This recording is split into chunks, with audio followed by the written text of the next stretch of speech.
YouTubers, welcome back for another adventure. Harvey made a mistake on this one. I just shouldn't have bought it.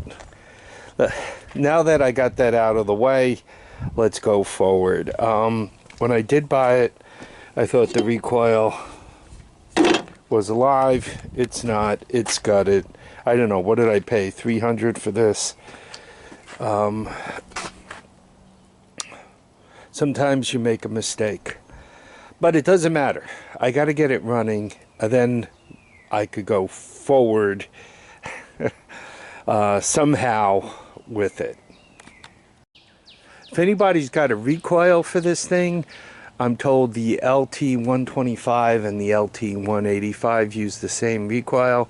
If anybody has one, it would be a great thing. Mine is gutted, so there I go. So this thing has no suspension, and the back tire is flat, which means, you know, you got a tire off the ground. Plastic, not in great condition. I don't think this one came with the seat. I hope I paid less than $300 for it. If not, I gotta look back to that time period, see if I had fallen on my head or something. So, as expected, this thing has a Mikuni on it. I gotta...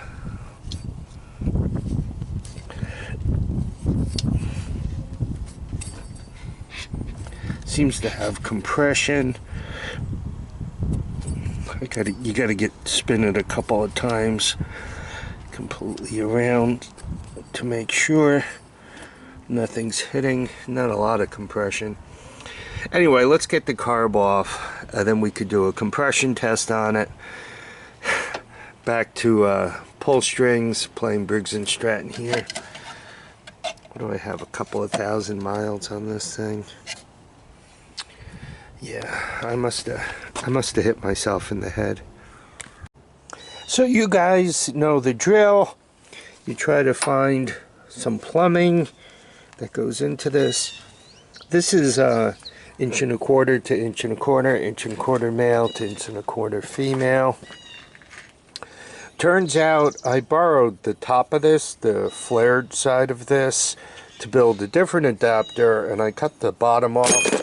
And I was able to recycle the bottom to make this adapter. So, little financial savings there. Anyway, I'm going to smash this on. This doesn't look compatible from a cable point of view. So I think I got to go find a grip from somewhere else. But anyway, we're making progress, right? Once the carburetor is on there, then I just have to figure out the spark, and hopefully this thing fires up.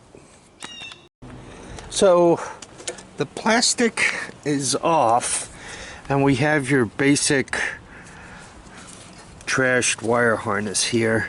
So let's talk about things. First of all, red and black. Red and black is always what it is. This is stator power to the CDI, right? Blue and black, that's for the pulse generator, right? So coming from here, the pulse generator comes out on the blue and black. And then you got yellow and red up here. That's the power for the headlight. This does not have a DC system. It doesn't have a battery and 12 volts for the electric starter and all that. So it's really fairly simple. Where do we get ground from? We get ground from the motor. So this wire, make sure, once again, I've made this mistake. Make sure you're on the engine side. But yeah, this blue and black, or just blue. This wire here comes from the pulse generator, and I'll pick up ground from the engine with my portable CDI box, which will give me spark. By the way, so this thing was not sparking, right? This was disconnected, so it was not sparking. Anyway, let me get it hooked up, see if we can't get spark, see if we can't get this thing to fire up. I still have to check the oil. We have the output of the pulse generator into the box. We have ground. We have ground again. There's a couple of steps I skipped. I did not do a compression check on this motor. And one should really do that. It's kind of poor form not to do that.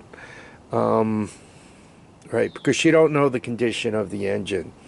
So that's one thing. Second thing is this engine is overfilled with oil. I had it tilted almost on its side to have the sight glass go down, and then when I tilted it back, once again, unless you're at almost 45 degrees, tilt it sideways, this thing is showing that it's full of oil, so it's way overfilled.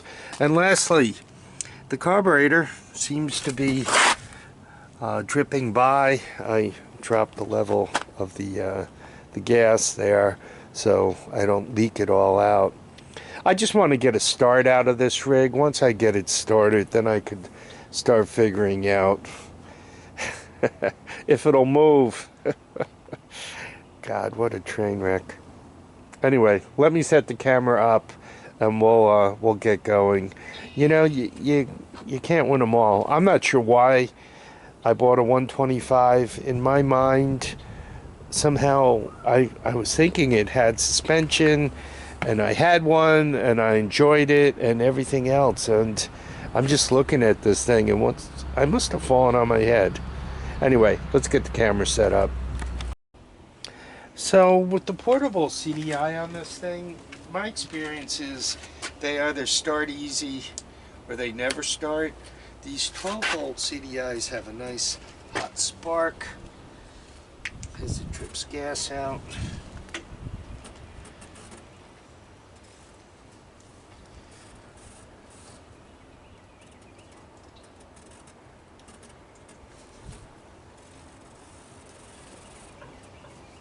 Well, let's hope for the best.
Well, that was a surprise. The engine would not wind up, right, as I was messing with the choke and the throttle. I couldn't get the engine to really wind up. And the carburetor's dripping, so I got to pull the carburetor off and rebuild it. It's one of those Honda Honda carburetors, so that's probably where its problem is. So I got to pull that off and redo it. I got to put air in the tires. I got to rig up some kind of seat with it. So let's hold the ride for another day. My patience is about shot for this rig. I got to go find out what I paid for it. Then you guys could tell me if I was or not, right? I'll put the price on the tag on the thumbprint that you normally see right in the beginning. I'll put it in the title. Yeah, I did a lot better on the flat track, the 230. I think that's a better rig, though that one needs more videos too. I can't, the starter won't naturally engage, right? I can jump it, but I can't start it naturally, so that needs some more troubleshooting. So you'll be seeing it again. Some of you guys tell me that I should stick with Hondas, and I think you're right. I gotta stay away from these Suzis. You know, the Hondas and the China stuff are very, very similar. They're almost, well, they're clones, quite honestly. I don't know. Yeah, I don't know what was in my mind for this. I gotta check the price. I really, really hope I didn't spend $300 on it. Anyway, I want to thank you all for dropping by to watch and comment and subscribe. Please remember to keep your feet down, your heads up, and sometimes a great deal isn't a great deal. Bye now.